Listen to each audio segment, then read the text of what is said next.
everybody, this is Joni, and I am glad to say that I'm happy to be back making my video. And it hasn't been too long since I've been gone, but I've been gone it's been about 2 weeks, I think. I haven't really counted it, but that's what it is, somewhere around in there. And what I thought that I would make for you guys tonight is I have a big dough bowl that I keep sitting either on my dining room table or on my coffee table in the living room. And I'm going to sit it on my coffee table for the Easter thing. And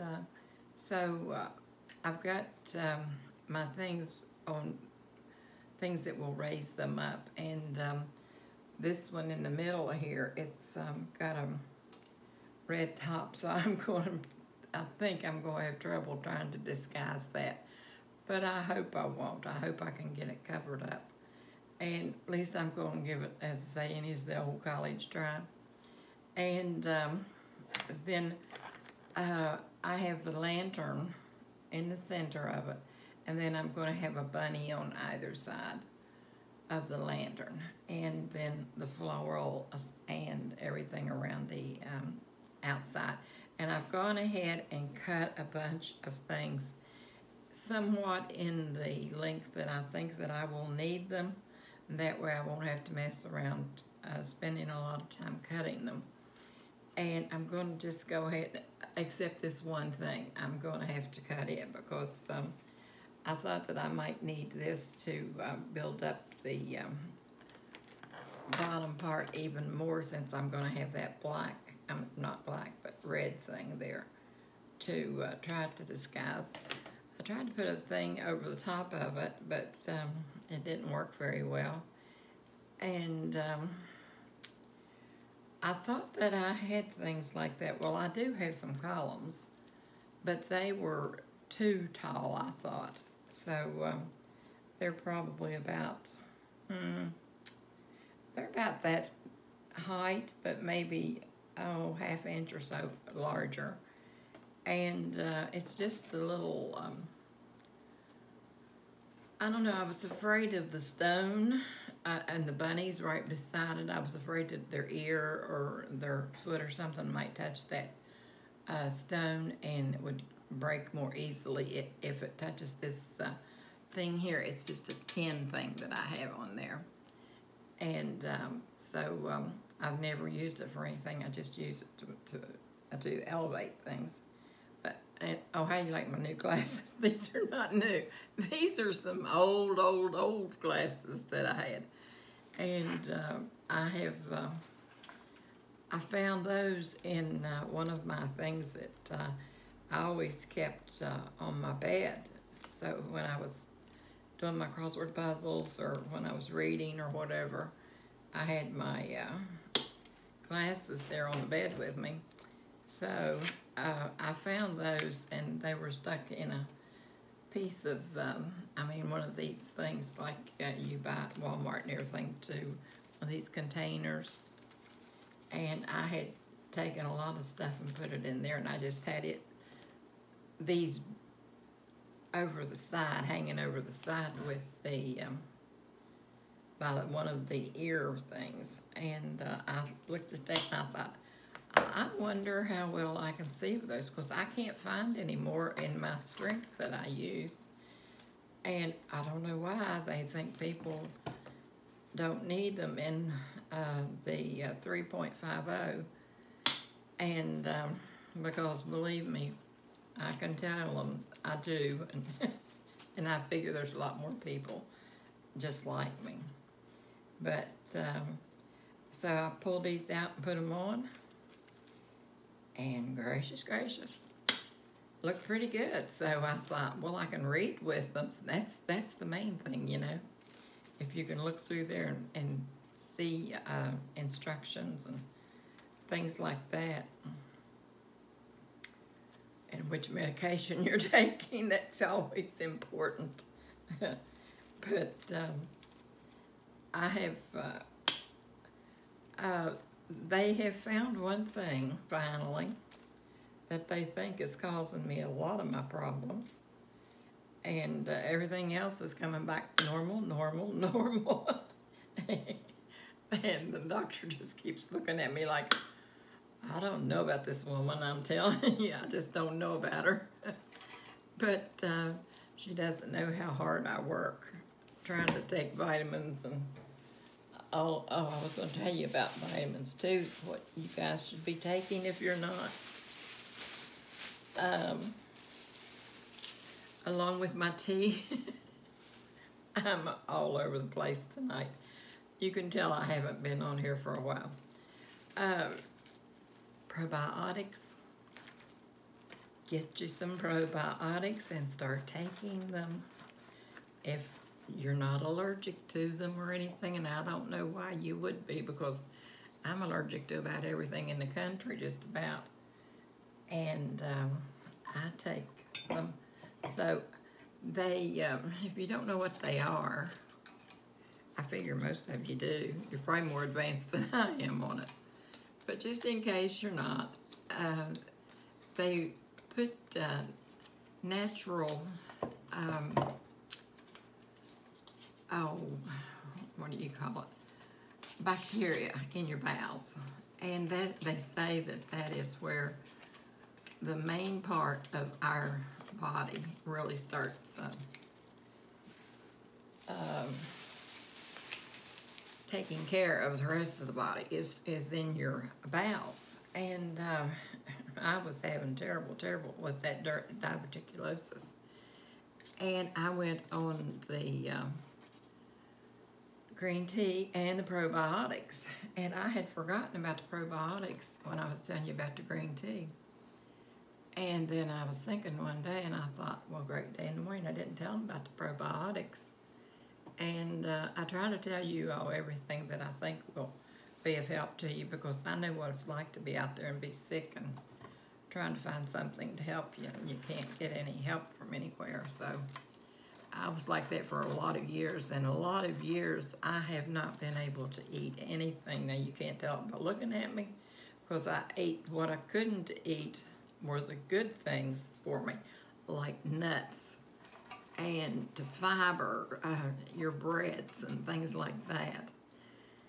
And I couldn't eat those because of my diverticulosis.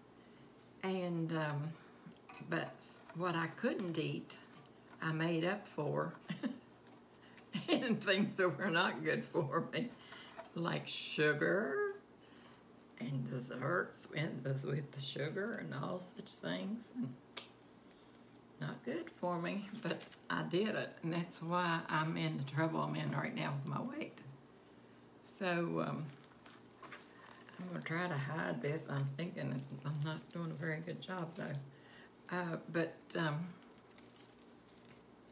So then we were watching TV, and this Dr. David Becker, he's on one of the channels on television. I don't know which one it is. But he had cancer, and he's a medical doctor.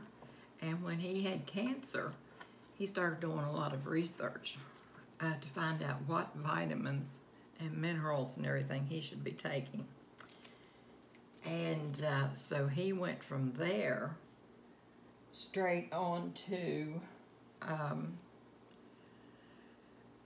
making them himself and selling them. And he was, he is now over the cancer. He hasn't had an occurrence, and it's been a long time since he had the cancer.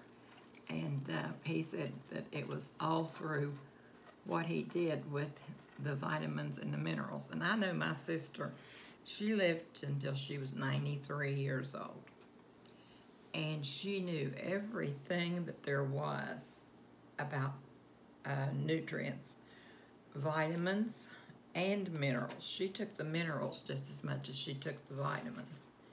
And that young lady, she was just as spry. They said when she was about, I would say in her early 80s, they wanted her to go get all this workup like they want us all to get.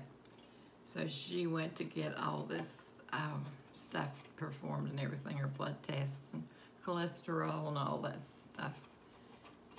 And it came back that she had the arteries of a 16-year-old. And here she's in her 80s. It's a good thing, I would say, for vitamins and minerals and things like that. So I am faithful with my vitamins. I take vitamin D, and they're saying now that D is especially important. And Dr. Becker has been screaming, well, not screaming, he's been telling these people, you know, the D is very, very, very important. But a lot of the doctors were saying, no, vitamins are not even important. You can get your nutrients through your food. You don't have to worry about things like that. Now they're saying, no, you need to get your vitamins and all of your minerals and things. So they've done a complete about-face on it. And because everybody that is using the vitamins and the minerals seem to be getting along really well with them. So that's, but I was telling you what, I have sinuses right now. You have to excuse me. And I had a tissue here, but oh well. I have, I told you that they found out one thing that I was having problems with. And I'm glad that they found it out. They said that there's about, well, a very big percentage of people walking around with this problem that they never know about it. And when my blood pressure did what it did, and I went to the hospital, they did all this testing on me, and they found out that finally, that somewhere in my heart there is a little opening that opens and somehow or other and lets your oxygen enter your bloodstream or some way like that. I don't understand the technology of it. Tanya understands it, but I don't. And as long as I'm concerned, as long as she knows, I don't have to worry. So anyway, they found out that I was not, this little thing was not opening enough to give me, when I went to sleep, now mind you, when I go to sleep at night, it is not opening enough. And that red thing is going to show like the sunset. I'm just feeling really ornery tonight, can you tell? Oh my goodness. I don't know what I'm going to do with that red thing looking at me. Because I don't think I'm going to be able. Maybe I can put some, I can cover it with flowers. That's what I can do. I can do that. I'm probably going to need to glue them down, and I don't have my glue gun hooked up because I didn't think I was going to need it. I've got it sitting here, but it isn't hooked up. I knew I should have hooked it up. No, I brought some, yeah, there's some glue sticks. Anyway, the oxygen. They had me wear an oximeter. It's a little thing that they put on your finger that measures the amount of oxygen you have in your system. So I had to do that overnight here at the house. So I did that, and they took it back in. They came out, brought it out, and then came and got it. And there was no big bunch of grief or anything with it or anything. No lot of trouble or anything like you think it might be, but it isn't. I think those flowers will be pretty around that red thing. And if I can glue some leaves on that beforehand, I can cover them with green leaves. That'll be good. But Tanya's going to say, Mom, my goodness, your video's going to be long. But I can't help it, can I? It's not my fault. I tried. But anyway, I took the oximeter thing, I put it on my finger and kept it on there all night while I was asleep. But we all know I don't go to bed until about 3 o'clock in the morning, so it was probably on there from about 3 until 10 maybe the next morning. Oh, my flowers are falling.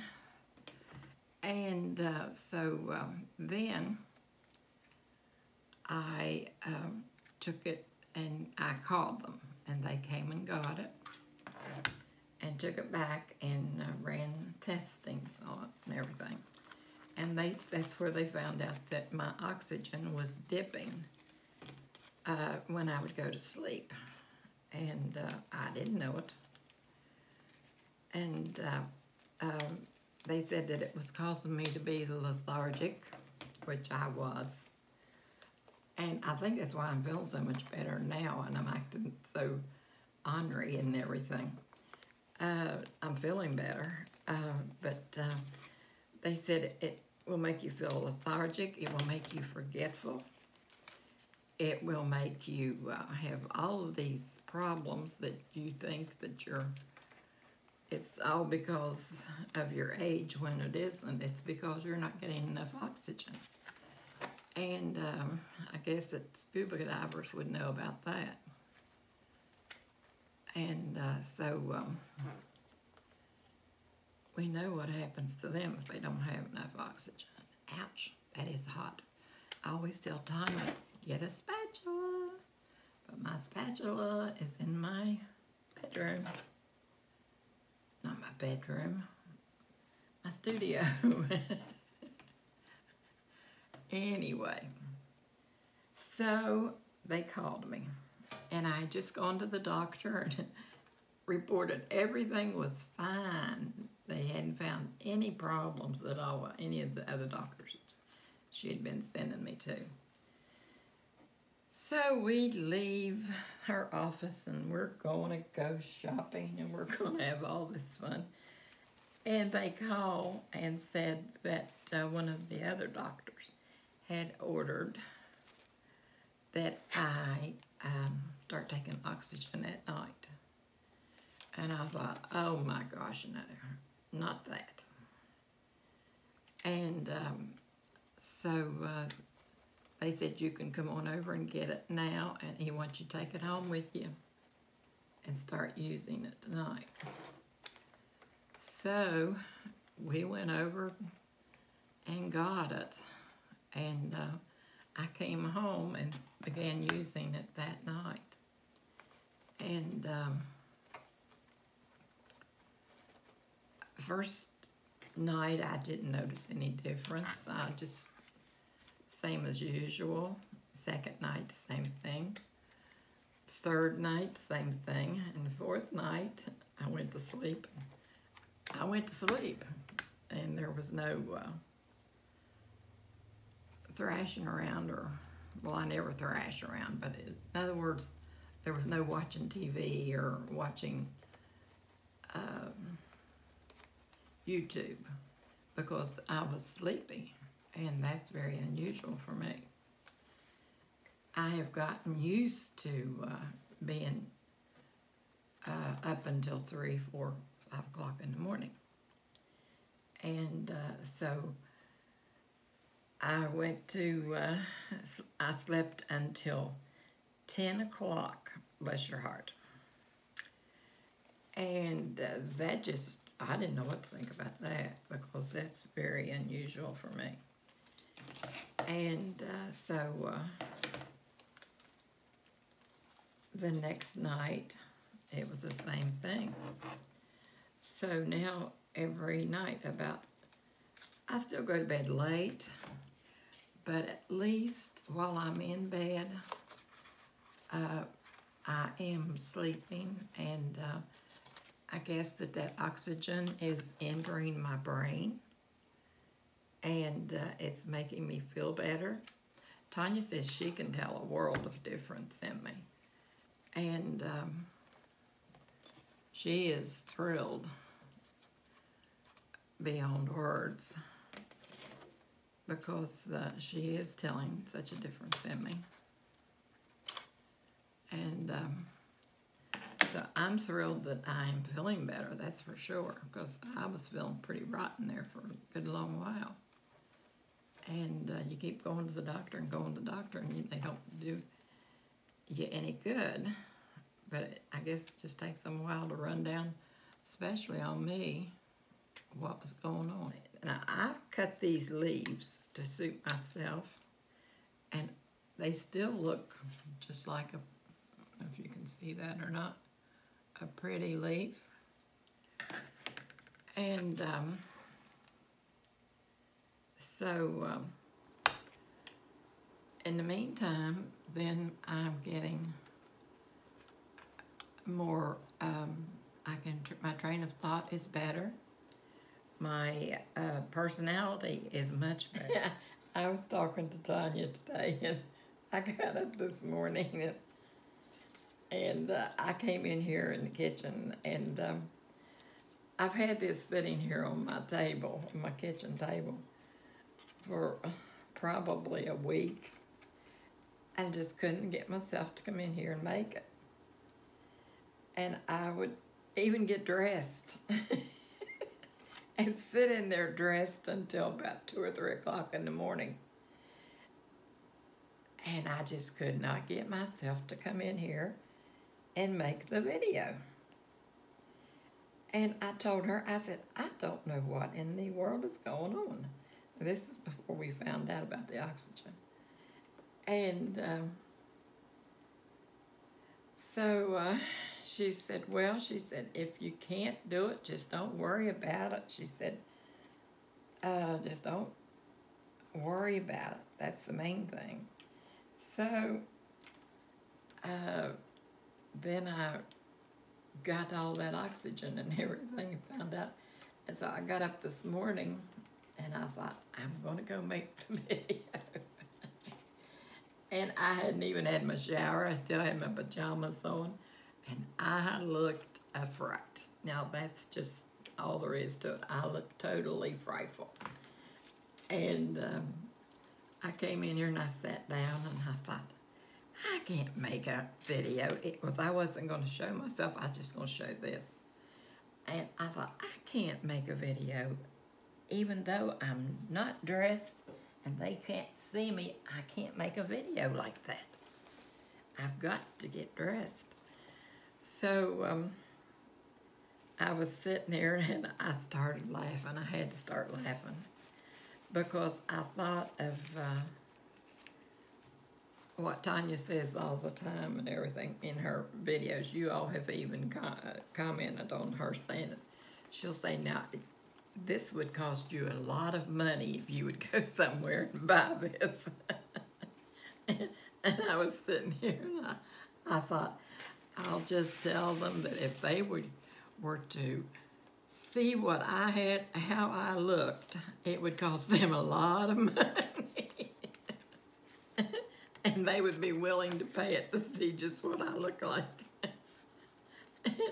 And I was talking to her on the phone later, and I told her about that, and she started laughing. And we were both just hoo-hooing. Because when I said, I'm just going to tell them that it would cost them a lot of money to see what I look like when I was thinking about making that video. But I got so tickled. It's hilarious, really. When you're feeling better, it makes things so much easier to do and everything. But when you're not feeling well, it's hard to do much of anything.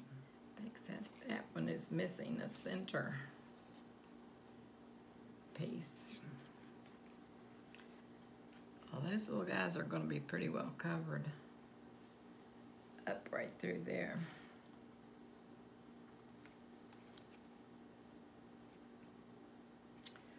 I have some eggs I can put on there. I don't know if I like those flowers around that or not.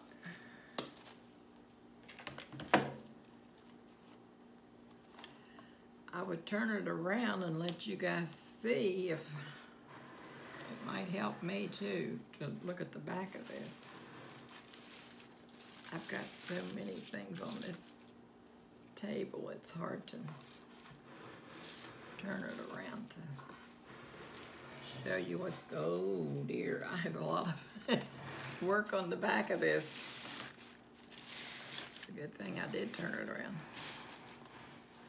This is the way it's looking in front.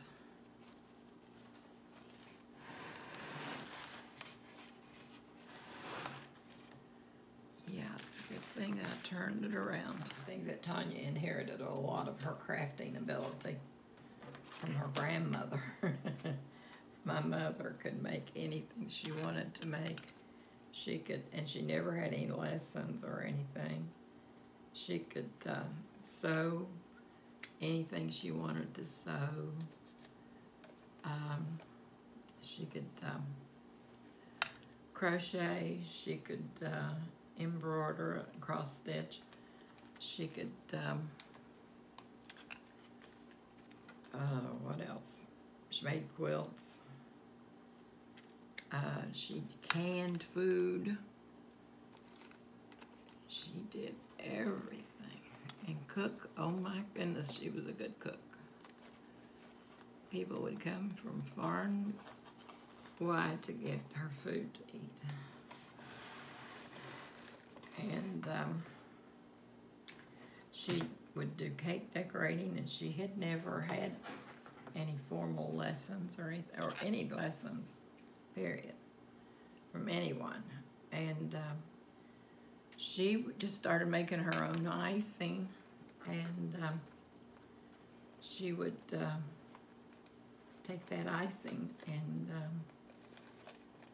put it on her cakes. And she made roses, beautiful roses. You wouldn't believe how much pretty roses she would make. And no lessons, just from thinking what she knew they looked like, because she loved flowers. And she could raise any kind of a flower that she had. I'm not good with flowers at all. That is one thing that I'm not good with, is flowers out in the garden. I know what it was. Several of us girls, let's see, 1, 2, 3, 4 of us girls did paintings. We just, I guess we got that talent from somewhere, because none of us had lessons. And so we decided that they were offering some classes at one of the adult education class at the Y. And so, let's see, Pat and Jen, and then I went. So that would have been 3 of us decided we were going to go take these classes, because we'd never had lessons, but we were all painting, and so we decided to go take the lessons. And when we went down there, we didn't really investigate that much about the lessons or anything, what they involved or anything like that, because we just thought, you know, art class would be, I mean, a painting class would be a painting class. And since it was for the adults and everything, we didn't pay attention. So we got down there, and my son, this was very informal. My son was about, I'm going to say probably 3 years old, or 4, 3, let's put it 3, I'd say. And he sat on my knee while I was, and we had big long tables. We had our canvases up there, and our easels and everything. And we went in, and of course course, the teacher introduced herself to us and everything in the class, and she told us what we were going to have for the class and everything. So we got everything we needed, and since we were already painting, we had everything we needed. So Mommy, we just took her with us because we always took her along with us because we knew that she didn't want to sit at home and by herself and everything. So we just always take her along with us. And we took her with us when we went to learn what we could learn from this teacher. And we were all excited and everything. So she has us painting this picture, and we painted the picture and painted a big picture, and there was a picture in the center of it. And that turned out pretty good. We were pleased. And but it wasn't teaching us anything we didn't know already. But that's okay. We were having fun anyway. And so she asked Mom one day, she said, would you mind sitting for us for the class and let us paint you? And like I said, Mommy was very, very finicky. But she was also willing to help anybody she could be of help to. She would be of help to them. So she said, no, she said, I wouldn't mind sitting if you need me to sit for you. So she said, well, I would appreciate it if you would sit for the class and let us all paint you. And Mommy said, okay. So Mommy started sitting for all of us. She would sit up there on a chair, and we would paint her. And oh, I was thrilled with my painting because, I mean, it was coming out pretty daggone good. And I was very, very happy with it. And so my sisters were happy with theirs too. I wasn't as pleased with theirs as they were, but I wouldn't tell them. Because I didn't want to hurt their feelings. But anyway, the teacher said, now we're not going to show our paintings. But well, I knew that we would show each other our paintings. And so she said, I don't want the class showing any of our paintings, and I don't want you all to see my painting until it's over. So I thought, oh, that's going to be hard to do. Wait until that's all the way through for her to see her painting of Mom. And Mommy had her earrings on, and she had snow white hair, had her hair fixed, and she had her jewelry on, and she had her pretty dress on and everything. And she would just sit up there, and she was developing Alzheimer's at this time. And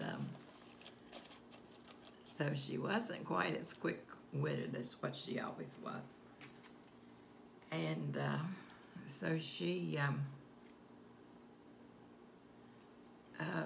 would sit up there, though, and just let them paint and paint. And she wouldn't say a thing. She wouldn't move or anything. She was just doing what she was supposed to do.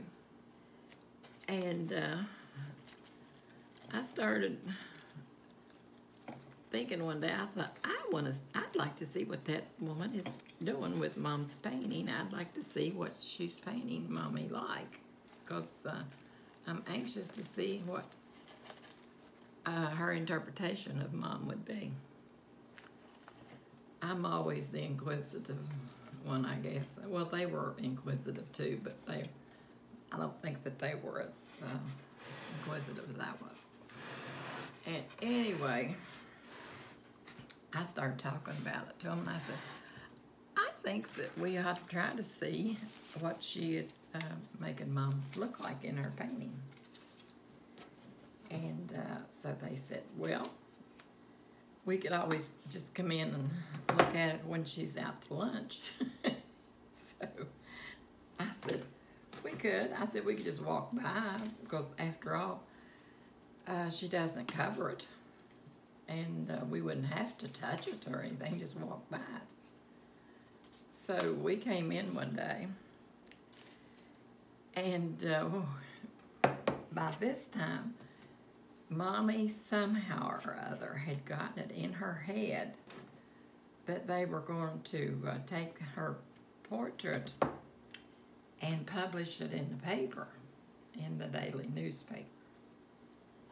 And oh, she was just very, very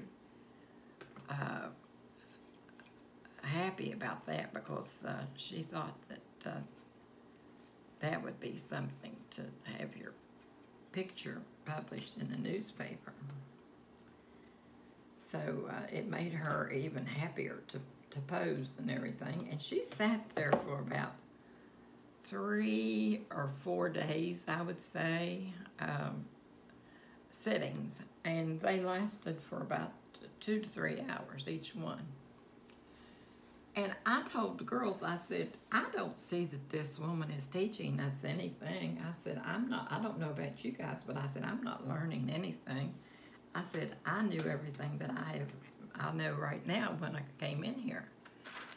And they said, well, that seemed to be the same thing going on with them, because they didn't feel that she had really taught them anything either.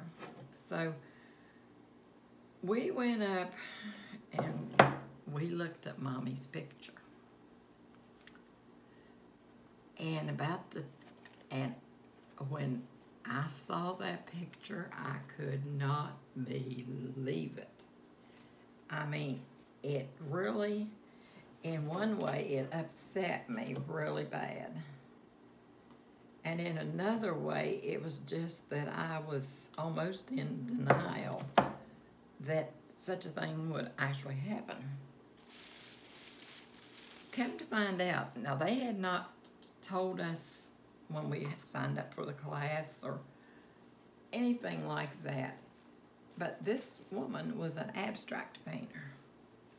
An abstract painter. And she's giving lessons to everyone. But she doesn't bother to tell them that she is an abstract painter. And I wouldn't have even gone if I had known that, because I had no desire to do abstract painting. And I wanted to paint beautiful landscapes and things like that. Animals, flowers, you name it. And I looked at this painting, and here sat in a rocking chair, an old-timey rocking chair, rounded back, this old lady humped up like this with a shawl around her neck and her shoulders, and a crooked nose, her hair in a bun straight up on top of her head. When I saw that, I could not believe it, and I thought, Mommy is going to flip out when she sees that, because she had this all built up in her mind that it was going to be put in the paper, and I knew what she would want to do with that, thinking it was going to be put in the paper, because I would have felt the same way. I knew that that wasn't true, though. I knew that was just her mind making her think that. But, and she was right behind me, and I didn't have any time to prepare her. She walked up to that picture, and she looked at it, and she went,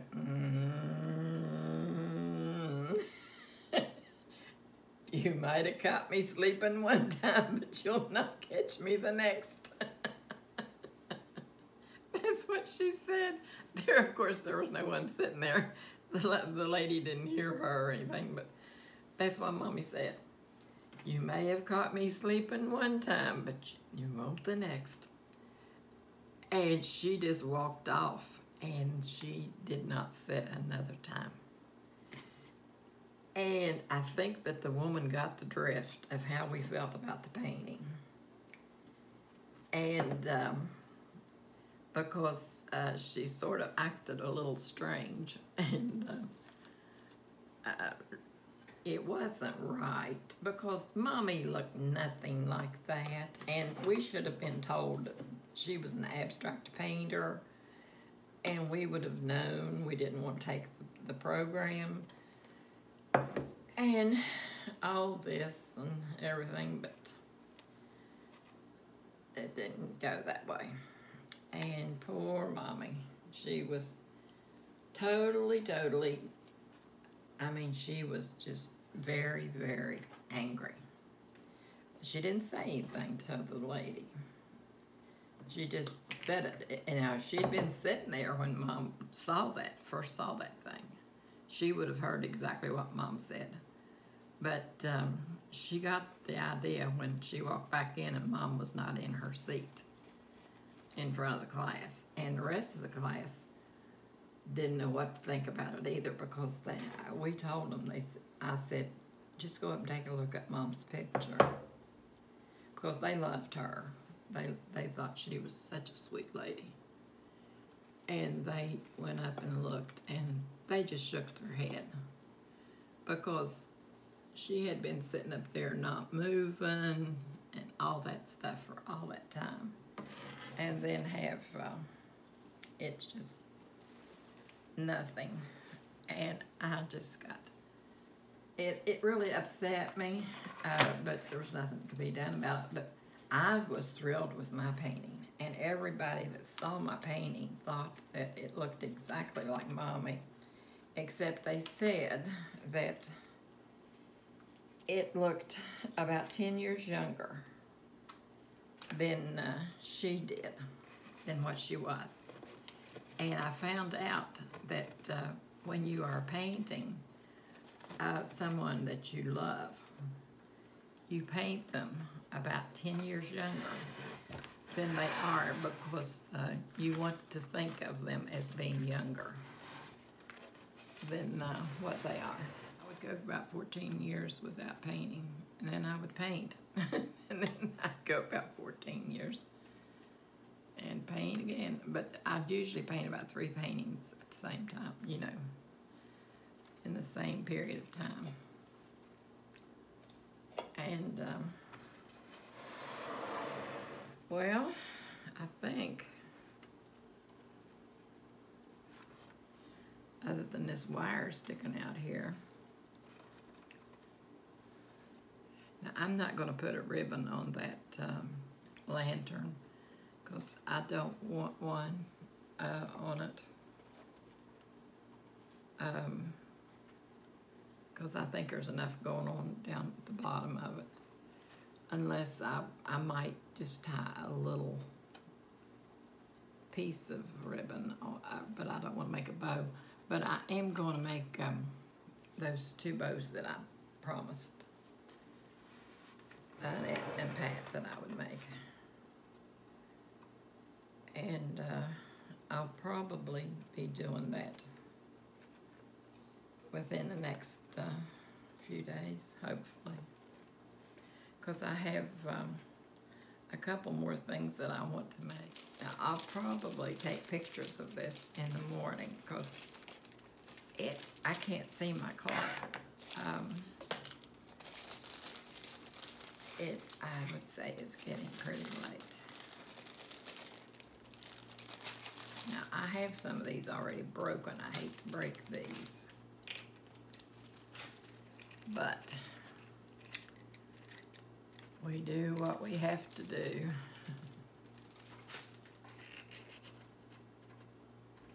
I'm glad that you guys have been liking the things that I've been making. The bunnies and my little stories that I told Tanya. I started laughing, and I said, I never know when I sit down that I'm going to tell any of those things, like the stories about the little rabbits and things, and the hen. I had no idea I was going to tell those. It's just, when I was in college, I loved creative writing. And I love to write stories. And so I would write stories, and my teacher loved them. Well, now this is my arrangement, and I figure there's a few places I'm going to stick a few things in it when I get up and start being able to go around and look at it and everything. Some minor things that I will do to it. I had some lemons, thinking about I might put some lemons in it, but I don't think I will. But this is what the Easter Bunny has come this way. So I hope I'll be able to sleep better tonight knowing that this is finished. But I will talk with you guys, hopefully not this long again. If I get feeling any better, I won't be able to stand myself. So, but you guys, you know how I feel about you. You know that I love you. So I will see you all later, and I love you, and don't forget how much God loves you. He really, really, really loves you, and He shows it in so many different ways that we should never forget how much He does love us. So I'll see you guys, I guess, on my next video. Good Lord's will. Night-night.